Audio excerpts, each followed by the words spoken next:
I think social media is becoming more and more important as time goes by for documentary, in that it's becoming an essential aspect of the way in which documentary is, number one, distributed, and number two, how it's marketed as well, because social media is becoming very significant, particularly for Gen Y, the younger generation, people who are communicating through social media all the time, very consistently. So when word spreads, when communication occurs concerning documentary, social media is of utmost importance in actually spreading the word that documentaries are around on a particular issue or subject. I'd say that would probably be rapidly becoming the number one means of hearing about documentaries that have been made.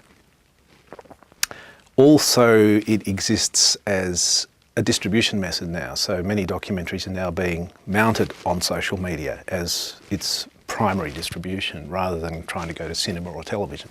It's just going straight to Facebook. And that's becoming more common, and I think will become even more common as time goes by.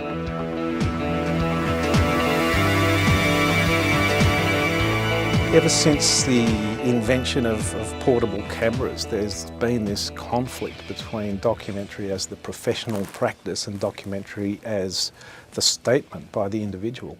And very obviously social media is currently being used extensively as the statement by the individual, which is a very powerful democratic force in the world at the moment. I use the example of the Facebook revolution in Egypt, where a whole series of events took place where social media was the catalyst that brought about huge social change. I heavily doubt that a 1-hour documentary screened in a cinema or on television would have had the same impact. Is that not the goal of documentary, to change and impact society, to have some sort of social credibility and meaning? Now, whether a filmmaker makes money or not from creating a documentary on social media, to me, is a non-question. That's to do with the industry, that's to do with people's incomes, that's to do with their careers. That's not to do with what documentary is and how it functions. I think documentary makers in the industry tend to get a bit precious and guard their turf. But I think social media has moved it way beyond anybody's turf. It belongs to everybody.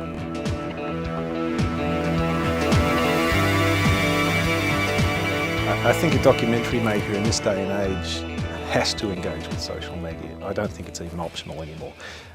This is becoming the major form of information, the major form of marketing, discussion, word of mouth, spreading the good news, so to speak, of particular documentaries and particular causes.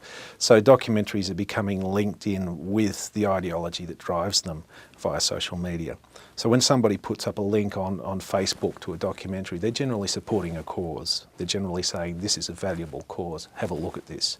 That's part of the social media dialogue as such.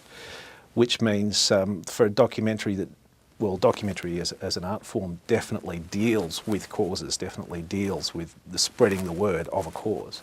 That's absolutely its bread and butter. So if you're not dealing with social media in terms of being a documentary maker, you are really missing out on the major communication form of this particular era, which is really where documentary functions. So I would suggest it's essential, absolutely essential. I personally feel that social media is the beginning of a very enormous change in the way we communicate globally, and that it's going to have a lasting impact on human society for many, many years to come. Yes, I think it's a massive change in the way we transfer our information. I refer to Deleuze and Guattari a little, and they have this concept of micropolitics, where many, many small packets of information flow through a society rather than one large chunk, as was the case in the years gone by, where someone would write a substantial book or make a substantial film. It's now rather many, many small clips, many, many small statements flowing through all sorts of different conduits through society and affecting people in many different ways.